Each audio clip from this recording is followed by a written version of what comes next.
Yeah, hi everyone. Sanjay, we are at 8:01. If you want to begin, we could get started. All right. So,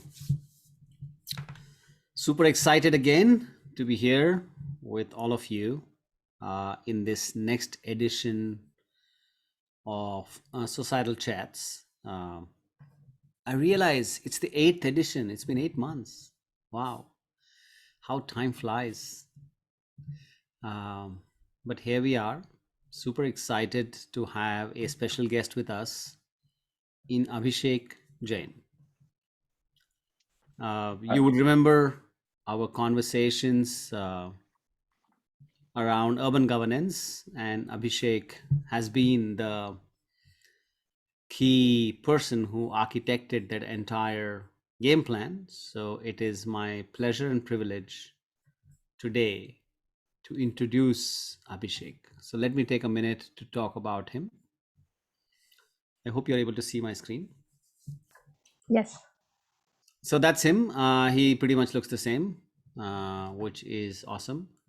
And Abhishek is very passionate about solving complex and dynamic problems, as he says. And we are all passionate about solving complex and dynamic problems. So far, so good. We're on the same page. He's focused on building products and platforms and also scaling them. And he has built quite a few over his career. And as we go along, he would talk about it. He's a seasoned technologist. Currently, he's the Chief Product and Technology Officer at Swasth Alliance, which is a healthcare alliance. It's a new ecosystem that's coming together very rapidly in India, and he is helping them think through their own dimensions of platform thinking, if you will. Previously, he was the Chief Technology Officer at eGov Foundation.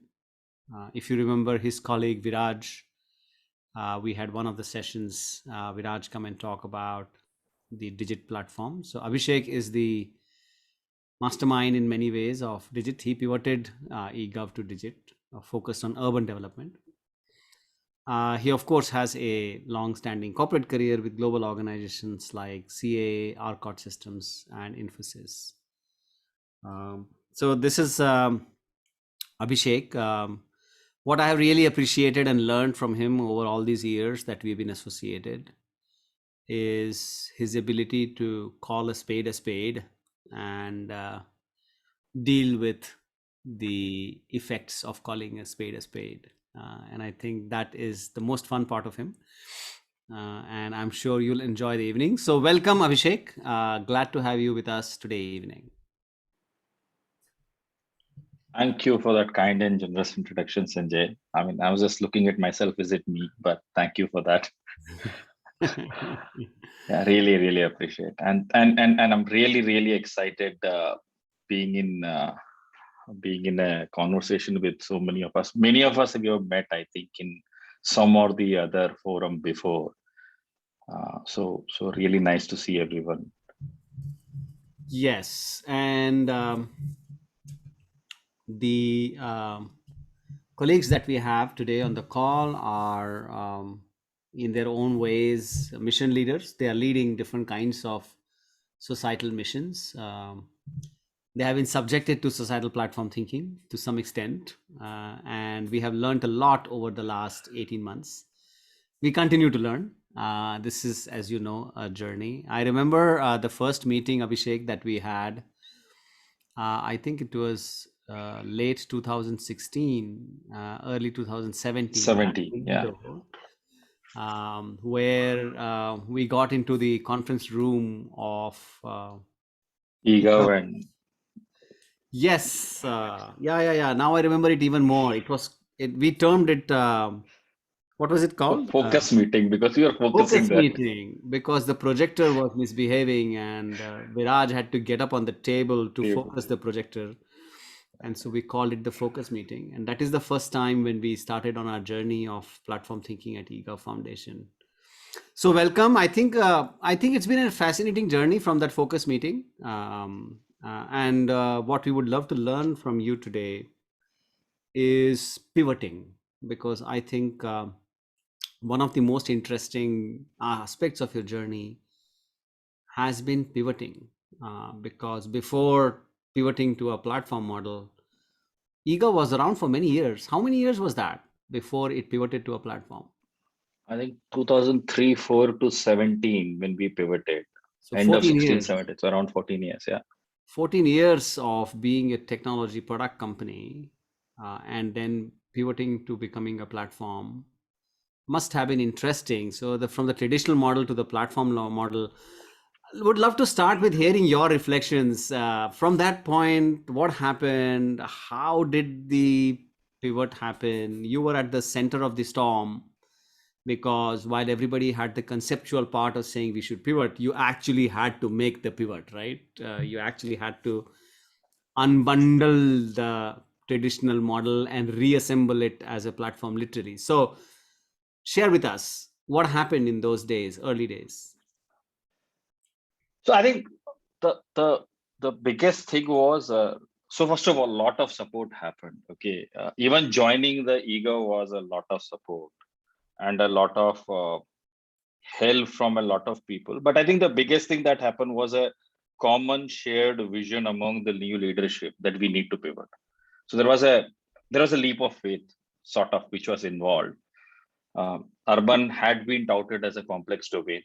I mean, if we look at the product sheet at that point of time, there were 24 plus modules, and not many people know it. So there was this common shared vision with people, which really gave that kind of. It was a madness to begin with. I mean, it was not that one. So a lot of learning, figuring out that.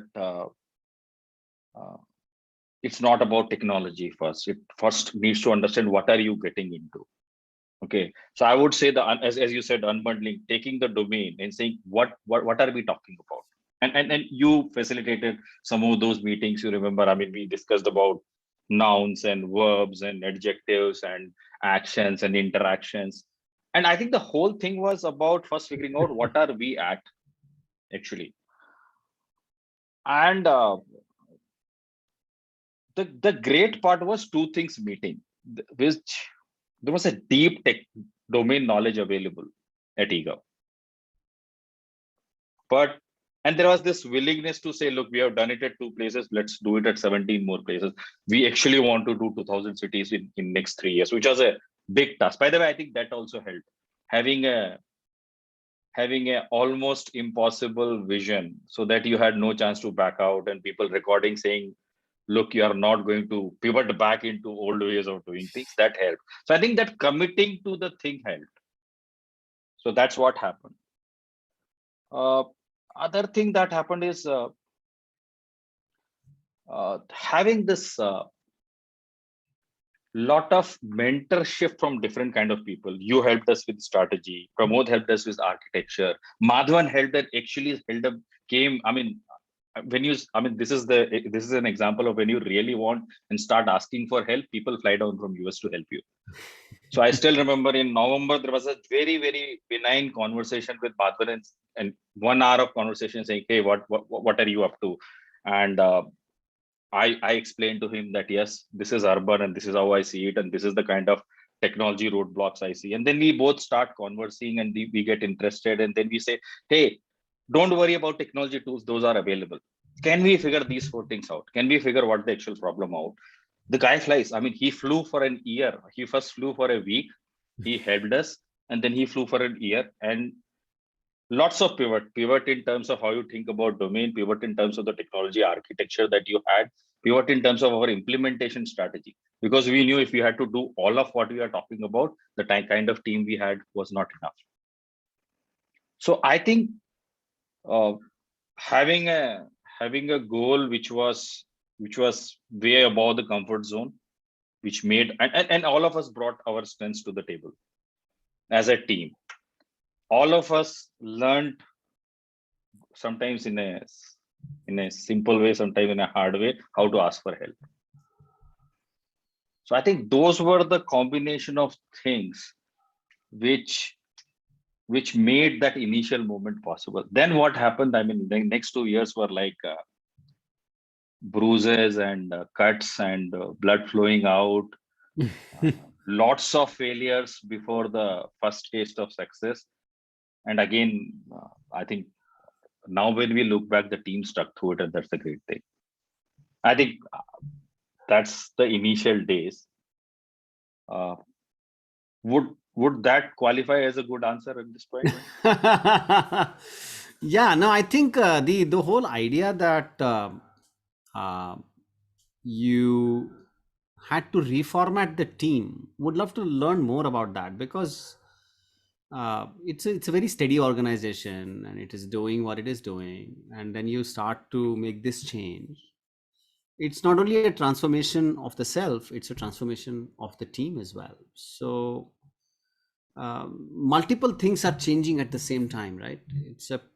It's a platform thinking coming in, the technology is shifting, your relationship with the government is shifting, your team architecture is shifting, our team setup is shifting, your funders involvement in the entire game plan changing. So there's so many things moving, and you have to tell the story every time, because they would bring up Abhishek and saying, Abhishek, so tell them what are we going to do, because you're the only guy probably who understands what's this technological transformation underlying what's going on. So what were some of these other shifts in the team and the ecosystem at large? So I think the first, okay, there were shifts and there were challenges, and when we overcame the challenges, each of those overcoming was a shift. Actually, I think from the team's perspective, the shift that was happening in the mindset was this desire to help urban governance at scale. That was fundamental shift, which happened, I think, at all levels of team. In the board Right. meetings, that happens in the senior level executive management team meeting, that happens in the senior leadership meeting. Even a developer in eGov, for all rest of the challenges, will agree that yes, we have done so much enough, we know enough, we have enough for 14 years that we need to do this. So I think that was a fundamental thing. But technologically, I think the challenges that we started getting into is how do you tell the story in a way that it builds trust and it does not there were problems. We were on an architecture which was around 7 years back in technology. We did not want to touch it by the saying that if it ain't broke, don't touch it, because it was working well in a state, and that too in the most technologically advanced state in India, Andhra Pradesh. It has enough features. So there was this dilemma playing out in the mind. Hey, it's working beautifully. Why don't we try to adjust into it? But then in handling it for that state, we also knew that there are enough challenges for us to scale. If you are talking about 2000 cities, and that too in a time frame of 3 years. So there was this dichotomy. There is a need for change, and there is a huge fear that will we succeed? What if it goes wrong? Will our funders trust us? Will the next stage trust us? Will we lose the kind of...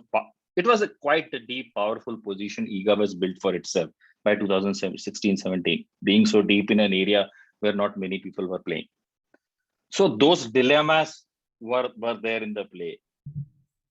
There was shifts around, do we push the developers, control it?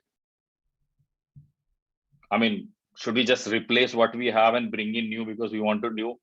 Or it was like, no, how do we generate consensus around the new thinking? In fact, I think every day for first few months, we will have discussions around, is microservices a good architecture? Is the platform way a good way to be? Is microservices a good architecture to go to? Okay, how are we sure? In fact, there was some interesting question. How are we sure whether we are making microservices or mega services or nano services? Right?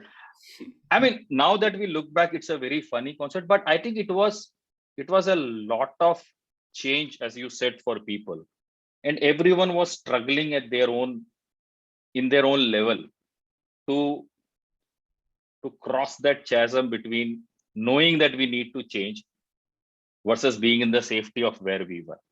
And I think now I look back, we are so glad that we took that challenge and we moved and we pivoted, although it was so painful for begin with, because otherwise another 14 years we would have been a solution and a product serving few more cities, while today Digit is a platform which is really is capable of doing national to not 2000 now, the dream that CDG is seeing for Digit. Digit is not seeing for itself, Ego is not seeing for Digit, but CDG is seeing for Digit, can it do 4,400 things? So I think that's what the state of affairs at all levels at that point of time was. You may want to tell the audience what is CDG, because they would not Okay, know. sorry. I'm as so to sorry. how I'm so sorry. CDG happened, right? Yeah. Right. So CDG is Center for Digital Governance, which is now set up by the Ministry of Urban Affairs in participation with the National Institute of Urban Affairs, which is a think tank for them, to make sure that digital urban governance happens all across India in all the urban local bodies. Is like basically a level and above cities or towns in India. Okay, so it's a specially crafted body setup after looking at something like, after seeing the proof that there can be digital platform or infrastructure like Digit, which can really do things at scale and which can really make things happen in a state in 120 places in 90 days. So that's what's, I mean, the CDG is basically that organization set up to do it across India and work with all states. So for clarity, eGov product pivots to platform, creates Digit, open sources Digit, builds out the National Urban Innovation Stack as a vision, along with the Ministry of Housing and Urban Affairs, and then collaborates and co-creates the creation of a construct which could help India take this to 4,400 plus urban local bodies. And shortly, I would love you to talk about standards, but probably after a bit of Q&A, but defining the standards around which this is then converted into an institutional structure called Center for Digital Governance, whose role, it's a new institution, whose role is to help all the urban local bodies adopt Digit as a standard foundational infrastructure for digital and drive innovation and data based governance on top of it, right? So that's and of course on this way there have been many pivots, but we on many inflections, right? But we'll come back to pivots and inflections. Also, one interesting dimension to add there was when this story started emerging, we said we have to do estimate what will be the financials for the next 5 years. 5 years, yeah. Oh, that was a crazy exercise, right? Because we would ask Abhishek that he had to give us cost projections of developing, pivoting a technology for the next 5 years. And Abhishek is like, wait, this is supposed to be emerging. This is supposed to be evolving. And you want me to give you a 5-year projection, right? I remember we actually went and caught hold of financial modelers, right? Who would spend hours in length in a conference room trying to estimate. Because we had to go back to the funders. Abhishek, if you remember, you, Viraj, Kanta in those days, yeah. Manu, all of you had to go back and make a presentation as to what is this projection and why it's going to cost whatever it's going to cost, right? And that was not that you have to make a 5-year projection, but make a 5-year projection of a journey that you have never taken before. Yeah. Right. Yeah. And that became a good habit, by the way, right? That helped us. I mean, those projections never came true after 3 years, but every 3 months, those projections helped tighten us and present that confidence to everyone. So I think that was a great exercise to do. I think you gave us that dialogue. At least I heard it from first time from you.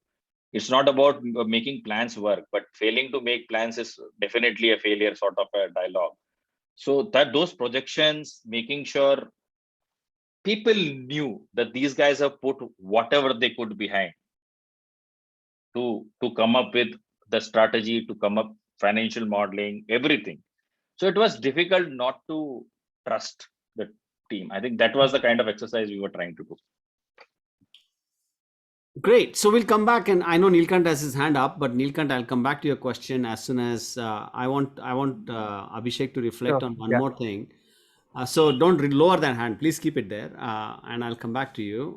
But Abhishek, what were some of the? And I want to listen to you as Abhishek, as embedding in the system, because we know the eGov journey, but we are more interested in looking at it from your eyes. Inflections are happening, right? Things are breaking, coming together, breaking, coming together. Tell us about 3 or 4 most hair-raising inflections that you actually went through in this journey. So yeah, there were hair raising in terms of happy hair raising, and there were like kind of really, really bad hair raising. I think the first inflection was when for a week, Madhavan and Sunny Garcia, I still remember his name, Mexican guy in his team who came down. And in a week, we could take one of the modules of the old infrastructure and really convert into a platform kind where everything was working through API. In a week. In a week. And it was such an exhilarating experience. Most of us didn't sleep in that week, not because we didn't even feel like sleeping. It was such a good work happening. And that inflection was about 2 or 3 things. One was about possibility, but 2 was about ask for help, and somehow it gets to you. But you need to ask. Okay. And third was about we had a way forward. So I'll tell you where the question we were struggling with. We had this monolithic old product or solution. We were trying to make a platform out of it. And we were like, should we take 2-step journey? And I think Manu will relate with it, or maybe many of us. Do we need to make a 2-step journey wherein you take what you have, you interface it out slowly over next 2 years. And then from that interfacing within that stack, you go to a platform and then you make APIs and do all the good things that platform does. Or should you take a single step jump here? And that week, I mean, that gave us the courage to say, okay, we will make a single step jump. So that was first inflection. Second inflection point was when we were able to produce all of this and we failed in the largest urban state in India. Again, whatever the reasons for failure was, but that taught us something, that go beyond this. I mean, make things in a way that you can go to multiple places together, change your strategy, don't run behind the largest state, go where the most need is, go where people are willing to be your champions. I think that's where the strategy, which we were all theoretically knew in our discussions, you brought it on the board, find a champion. And we actually found a champion in Punjab after that. But at least, and failure in Maharashtra also taught us a lot of things. The way we did things, the way we were still lacking a little bit of courage in doing some of the push. And I'm not just talking technology, I'm talking domain, I'm talking dealing with the customer, etc. Third one was success in Punjab. 100 flat days, 3 modules live in 100 cities. It was a beautiful thing. And all of this is happening like the first one was in January 2017. The failure was in October, November 2017. And the success was in June 2018. So we are almost in a 6 to 7 month cycle. We are going through these up and down inflections. So that was third one. Fourth one, which was, I think, which really changed the way we started thinking, was where we could do the National Urban Innovation Stack with CTG. After Punjab's success, after learning the tricks of the trade, after realizing that from a product you have come to platform, but from platform there is more powerful thing we can do, which is go more infrastructure. Digit is one platform, many other people can create those platforms, and then have that. I think again, if I remember it correctly, August is when you met Mahua and you kind of did a first design thinking workshop.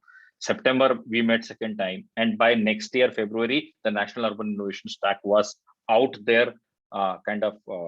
Ministry had published it to the whole country, right? That was an amazing inflection point.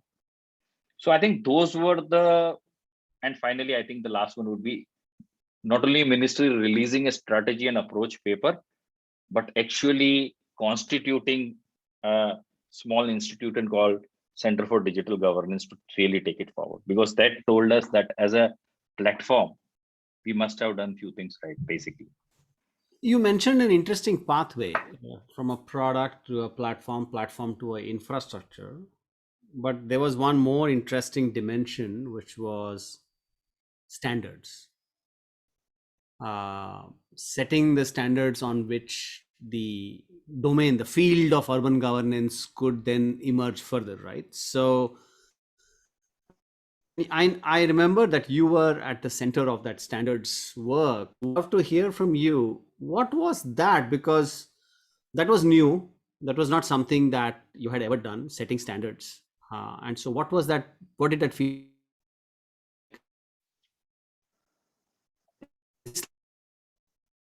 Is it my connections or yes? No, I think Sanjay, we're losing you. Sanjay, your connection froze. We lost you for last 10 seconds. Okay, no, I can you hear me now? Yeah, we can hear you now. Yeah, no, I was just saying that is the journey from email to SMTP, from internet to HTTP, right? It is going from the infrastructure to the underlying standard, right? What did that feel like? And please be in layman terms. We all struggle with this standard thing. So tell us, what was that journey and what did you learn from that transition? So actually, that journey was more about being able to deconstruct our own process and say it in a language where a lot of people could understand it. When we were doing, actually, each of those journeys from solution to product, product to platform, platform to infrastructure, infrastructure to standard is basically a one step deeper from the last journey. You have already done it here, but you are now able to articulate it better. So from a standard perspective, once the digit was done, we had internal standards, we have internal APIs, we had internal okay, so what is a standard? Standard is basically a common language created so that two people can, English is a standard, it's a common language in which both of us are doing, and that's what we started creating. Because what we realized while doing digit as a platform with one state, two state, third state is everyone's need will differ. As instead of giving them this platform, if we can teach them how to build platforms by giving them constructs of the platform. This is how your property object looks like. This is how you send a message to create a property. This is how you get a response back from it. We thought that would be much more enabling. So when we moved from product to platform, that was one enablement, that people can create their own products and solutions on top of that. When we moved from creating a platform to infrastructure, we actually by that point of time, not just urban, some other platforms, some other use cases also started playing on digit, because we became an infrastructure, not just platform. But then we realized that if we set the language for the domain, the urban as a domain, then we can enable a lot of people. And how does that journey look like?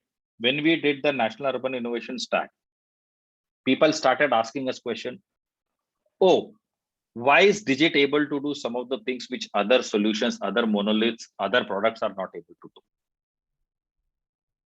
And as we started deciphering those answers, we realized there was a way of doing things in digit, and it was so clean that people can understand it like this. And I mean, as a learning process, we realize that's how if you abstract that way of doing things and you write, if you deconstruct that and write in a proper language, that's standards. That's how it began. The internal process of doing the standards, we got a lot of help from Bureau of Indian Standards, because they realized what a powerful idea, and doing digit helped, because sometimes people can just talk about it, but when people see that someone has done it and then talking about it, they place more trust into that. So that helped us doing the Am I answering your question that way? I mean, Yeah. so It's a your voice is breaking again. want to just build. Oh, I'm so sorry. I was saying that most of the time people focus on building Software. technology. Very few Yeah. people actually work for standards, right? So yeah. Yeah, I think my feeling is, and thanks for bringing that up. Okay. The other reason we learned, I mean, this may answer partly Manu's question also. Early on in eGov, because we couldn't afford to take everyone who we needed onto our team directly on our roles, we started going into the ecosystem and asking for help, sometimes paid help, sometimes non-paid help, which means we had to write things up in a way that they can take a small part and run with it for us. That became the base for doing the standards, right? And in that process, what we realized is, if you lay things out like standards, very clearly laid out, many people can do engineering for you. You don't need to worry about, do I have technologists in my team, or do I have an engineer in my team, right? So it helped us create more and more avenues for getting the software done, more and more avenues for getting the implementation done. So I think now when we go in Swasth, I'm starting from the standards. I'm not doing software and coming to standards.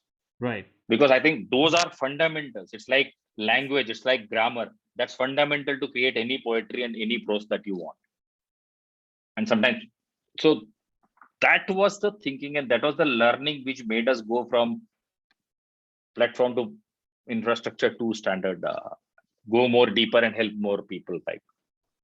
That's interesting, which sounds like Abhishek's dolphining, right? Dolphining, yeah. Right, because it's like product to platform, platform to infrastructure to standard, and then from governance to healthcare, and then healthcare standards and upwards, right? Upwards, yeah. So now the journey has begun again, but this time it is standard and upwards, which is fascinating.